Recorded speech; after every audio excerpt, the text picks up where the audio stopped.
চিনি এমন একটি জিনিস যা আমরা অনেকেই প্রতিদিন ব্যবহার করি। এটি চা বা অন্যান্য মিষ্টির আকারে হতে পারে। যাই হোক না কেন, আমরা সম্ভবত অনেক শুনেছি যে চিনি খাওয়া আমাদের শরীরের জন্য খুবই ক্ষতিকর। কিন্তু কখনো কি ভেবে দেখেছেন যে কারখানায় এই চিনি কিভাবে তৈরি হয়?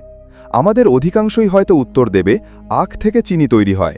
কিন্তু সত্য হলো, এটা যতটা সহজ শোনাচ্ছে ততটা সহজ নয়। তাহলে এই ভিডিওতে আমরা বিস্তারিতভাবে বুঝতে পারব কিভাবে কারখানায় চিনি তৈরি করা হয়। তাহলে সরাসরি ভিডিওতে চলে আসা যাক। যেমনটি আগেই উল্লেখ করা হয়েছে, আমরা যে চিনি ব্যবহার করি তা আখ থেকে তৈরি। আরেকটি তথ্য হল, আখ ব্যবহার না করেও চিনি তৈরি করা সম্ভব। যাই হোক না কেন, আখ থেকে চিনি উৎপাদনের প্রথম ধাপ হল আখ সংগ্রহ করা। বলা হয় যে বিশ্বের সবচেয়ে বেশি আখ উৎপাদনকারী দেশ ব্রাজিল প্রায় 752 মিলিয়ন টন আখ উৎপাদন করে। কিন্তু 2000 সালে ব্রাজিল মাত্র 24টি আখ উৎপাদন করেছিল। ভারত দ্বিতীয় স্থানে। যাই হোক না কেন, প্রথমেই করণীয় হল বড় ফসল কাটার যন্ত্র এবং অন্যান্য সরঞ্জাম ব্যবহার করে আখ কাটা, বড় ট্রাক এবং ট্রাক্টরে লোড করা এবং কারখানায় পরিবহন করা। সেখানে একটি বড় ক্রিম মেশিন ব্যবহার করে আখ নামানো হয়। তারপর আখ একটি স্লেডার মেশিনে স্থানান্তরিত করা হয়। এই যন্ত্রটি আখকে ছোট ছোট টুকরো করে আঁশে পরিণত করে। কিন্তু এই সময়ে এখান থেকে কোনো জল সংগ্রহ করা হয় না। এই প্রক্রিয়ার পরে এই তন্তুগুলি মিলিং মেশিনে পাঠানো হয়।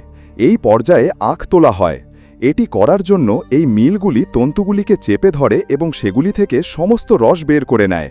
কিন্তু এর জন্য একটি বিশেষ পদ্ধতি আছে। অর্থাৎ প্রথমে আখের তন্তু 2 বা 3টি রোলারের মধ্যে দিয়ে যাওয়া হয় এবং তারপর তাতে কিছু গরম জল যোগ করা হয়। তারপর এটি আবার রোলারের মধ্যে দিয়ে চালিত করে ছেড়ে দেওয়া হয়। এটি করার মাধ্যমে প্রায় 99% আখের রস বের করা হয়। অবশিষ্ট শুকনো তন্তুগুলিকে একটি মেশিন ব্যবহার করে আলাদা করা হয়। আখের এই শুকনো তন্তুগুলিকে ব্যাগাস বলা হয়। আমাদের এই ভাগাস এককে বর্জ্য ভাবা উচিত নয়, কারণ এটি শুকনো। কারখানার জন্য বিদ্যুৎ এবং শক্তি উৎপাদনের জন্য এটি পুড়িয়ে ফেলা হয়। পরবর্তী প্রক্রিয়া হল এখান থেকে প্রাপ্ত রস বা আখের রস ফিল্টার করে বড় ট্যাঙ্কে স্থানান্তর করা। এই কাঁচা রসটি তারপর ল্যাব পরীক্ষার জন্য ল্যাবে পাঠানো হয়। এই পরীক্ষায় আখের রসের রাসায়নিক গঠন এবং চিনির পরিমাণ পরীক্ষা করা হয়। তাহলে ল্যাব পরীক্ষার পর এই জল বিক্রিয়ন ট্যাঙ্কে পাঠানো হবে। এই ট্যাঙ্কগুলিতে পর্যাপ্ত পরিমাণে চুন যোগ করা হবে। এছাড়াও এতে সালফার গ্যাসও যোগ করা যেতে পারে। এই মেশিনটি ব্যবহার করে 5টা থেকে 6টা পর্যন্ত সবকিছু ভালোভাবে একসাথে মিশিয়ে নেওয়া হয়। এই সময়ে আখের রস ব্লিচিং এবং ক্ষারীকরণের মতো প্রক্রিয়ার মধ্যে দিয়ে যায়। এরপর এই জল একটি ক্ল্যারিফায়ার ট্যাঙ্কে পাঠানো হয়। এই মিশ্রণটি কিছু সময়ের জন্য এই ট্যাঙ্কে রাখা হয়। কিছুক্ষণ পর এই মিশ্রণে থাকা সমস্ত ময়লা এবং বর্জ্য এটা একেবারে তলানিতে পৌঁছে গেছে। উপরে কেবল একটি স্বচ্ছ হলুদ রস থাকবে। তারপর এই রস বা কারকিউমিন রস বর্জ্য থেকে আলাদা করা হয়। এই রস বাষ্পীভবন যন্ত্রে সিদ্ধ করা হয়। এটি ঘন সিরাপে রূপান্তরিত হয়। এই সিরাপটি তারপর প্রক্রিয়াকরণ ট্যাঙ্কে পাঠানো হয়। এখানে এই সিরাপটি আবার গরম করা হবে। তারপর পূর্বে প্রস্তুত করা ছোট ছোট চিনির স্ফটিকগুলি এতে মেশানো হবে। তাই এই সিরাপটি ঠান্ডা করা হয়। এই সিরাপ ঠান্ডা হওয়ার সাথে সাথে সিরাপ থেকে নতুন চিনির স্ফটিক তৈরি হয়। এই প্রক্রিয়া চলাকালীন এই নবগঠিত চিনির স্ফটিকগুলি পরীক্ষার জন্য নেওয়া হয়। তাই যখন এই সিরাপ ঠান্ডা হবে, তখন এই সিরাপে 2টি জিনিস থাকবে। প্রথমত চিনির স্ফটিক এবং দ্বিতীয়ত গুড় নামক একটি ঘন তরল। যদিও এটি দেখতে গুড়ের মতো মনে হতে পারে, সত্য হলো এটি আসলে গুড় নয়। এই সিরাপটি তারপর সারিভাবে সাজানো সেন্ট্রিফিউজ মেশিনে পাঠানো হয়। এটি এক ধরনের মেশিন যা খুব দ্রুত ঘোরে। মেশিনটি প্রায় 1 মিনিটে প্রায় 1000 থেকে 2000 বার ঘুরবে। এছাড়াও এই প্রত্যেকটি মেশিনের নিজস্ব পুরস্কার থাকবে। এতে চিনির স্ফটিকগুলি বেরিয়ে যেতে পারবে না।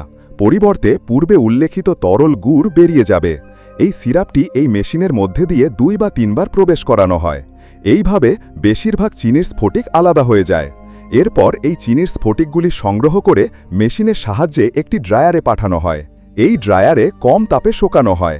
শোকানোর পর আমরা যে হালকা বাদামি রঙের পণ্যটি পাই তা হলো চিনি। তবে একে গোলাপ চিনি বলা হয়। কিন্তু আসল কথা হলো এটি সেই চিনি নয় যা আমরা সাধারণত ব্যবহার করি।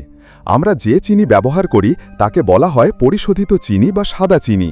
কাঁচা চিনি থেকে পরিশোধিত চিনি তৈরি করতে প্রথমে এই বাদামি চিনিটি পাতিত জলের সাথে পুঙ্খানুপুঙ্খভাবে মেশানো হয়। এটি সমস্ত চিনির স্ফটিক গলে যেতে সাহায্য করবে। তারপর এটি বালির ওপর ঢেলে দিন। নুড়ি পাথর ফিল্টারের মধ্য দিয়েও যাবে। এই ফিল্টারগুলি অবশিষ্ট ময়লা, পাথর ইত্যাদি অপসারণ করে। এই মিশ্রণটি তারপর অন্য একটি ট্যাঙ্কে পাঠানো হয়। এখানেই চিনি ব্লিচিং প্রক্রিয়াটি সম্পন্ন হয়। ভারতে এটি বেশিরভাগ ক্ষেত্রে সালফার, গ্যাস বা সক্রিয় কার্বন ব্যবহার করে করা হয়, কিন্তু কিছু বিদেশি দেশে এটি ব্যবহার করেও করা হয়। বনসার বা পশুর হাড় থেকে তৈরি এক ধরনের উপাদান ব্যবহার করা হয়। যেমনটি আগেই উল্লেখ করা হয়েছে, ভারতে বেশিরভাগ চিনি সালফার অক্সাইড ব্যবহার করে পরিশোধিত হয়। এটি একটি সাশ্রয়ী এবং নিরামিষ বান্ধব পদ্ধতি, কিন্তু এর সমস্যা হল এটি চিনিতে কিছু সালফার রেখে যেতে পারে। এটা স্বাস্থ্যের জন্য খুব একটা ভালো নয়। সেই কারণেই বাজারে সালফার মুক্ত চিনিও পাওয়া যায়। এই চিনিটি সক্রিয় কার্বন বা বনসারও ব্যবহার করে পরিষ্কার করা হয়। যাই হোক, এর পরে এই দ্রবণটি তিসির বীজের একটি বড় ট্যাঙ্কে ঢেলে কিছুক্ষণ রেখে দেওয়া হয়। এই সময়ের মধ্যে সালফিউরিক অ্যাসিডের সক্রিয় কার্বন এর সমস্ত রং শোষণ করবে। এটি তরলটিকে স্বচ্ছ এবং সাদা করে তুলবে। এই তরলটি তারপর একটি ভ্যাকুয়াম বাষ্পীভবনকারীতে পাঠানো হয়। এখানে জল ফুটিয়ে কিছু চিনির স্ফটিক বের করা হয়। ঠান্ডা হওয়ার সাথে সাথে এটি সাদা চিনির স্ফটিক তৈরি করে। এখন এই মিশ্রণটি একটি সেন্ট্রিফিউজ মেশিনে ফেরত পাঠানো হয়। এই মেশিনে খুব সূক্ষ্ম চালুনি রয়েছে, তাহলে চিনির স্ফটিকগুলি ভিতরেই থাকবে এবং অবশিষ্ট গুড় এবং জল বেরিয়ে যাবে। যেহেতু যন্ত্রটি এত দ্রুত ঘোরে, এটি একটি কেন্দ্রাতিগ বল তৈরি করে, যার ফলে কেবল সাদা চিনির স্ফটিকগুলি ভিতরে থাকে। এই স্ফটিকগুলি তারপর একটি ঘূর্ণায়মান ড্রায়ার মেশিনে পাঠানো হয়। এই ড্রায়ার আর্দ্রতা অপসারণ করবে এবং একসাথে আটকে থাকা স্ফটিকগুলিকে আলাদা করবে। এরপর চিনি কম্পনকারী চালুনির মাধ্যমে ফিল্টার করা হয় এবং স্টোরেজ ট্যাঙ্কে পাঠানো হয়। এই ট্যাঙ্কগুলিতে হাজার হাজার টন চিনি সংরক্ষণ করা হয়। এখান থেকে এগুলি একটি স্বয়ংক্রিয় ফিলিং মেশিন ব্যবহার করে প্লাস্টিকের ব্যাগে প্যাক করা হয়। পরবর্তীতে আমরা দোকান থেকে যে চিনি কিনি তা খাওয়া হয়, কারণ এতে প্রচুর পরিমাণে স্টার্চ, শক্তি এবং ক্যালোরি থাকে এবং আমাদের শরীরের প্রয়োজনীয় পুষ্টির অভাব থাকে। বিশেষজ্ঞরা উল্লেখ করেছেন যে এটি সম্পূর্ণ স্বাস্থ্যকর নয়। যাদের জীবনযাত্রার গুরুতর রোগ রয়েছে তাদের কেবল পরিমিত পরিমাণে চিনি খাওয়া উচিত, এটা অপরিহার্য। অনেক উন্নত দেশ এমনকি খাবারে চিনি যোগ করার ওপর বিধিনিষেধ আরোপ করেছে। সত্য কথা হল, অনেক দেশ চিনি নিয়ন্ত্রণের জন্য চিনির রস বা চিনির কর আরোপ করেছে। তাহলে আমরা বুঝতে পারব চিনি কতটা বিপজ্জনক। কিন্তু পৃথিবীতে সবচেয়ে বেশি আমরা যে দেশই ব্যবহার করি না কেন, ভারত, আমরা নিজেরাই সিদ্ধান্ত না নিয়ে আমাদের স্বাস্থ্যের উন্নতি করতে পারি না। অতএব আমাদের চিনির ব্যবহার কমানোর ব্যাপারে সতর্ক থাকা উচিত। যাই হোক না কেন, আমি বিশ্বাস করি এখন আপনার কারখানায় চিনি কিভাবে উৎপাদিত হয় সে সম্পর্কে স্পষ্ট ধারণা থাকা উচিত। আপনি কোন বিষয়টি চান তা মন্তব্য করতে ভুলবেন না। তাহলে আরেকটি তথ্যবহুল ভিডিওর আগ পর্যন্ত বিদায়।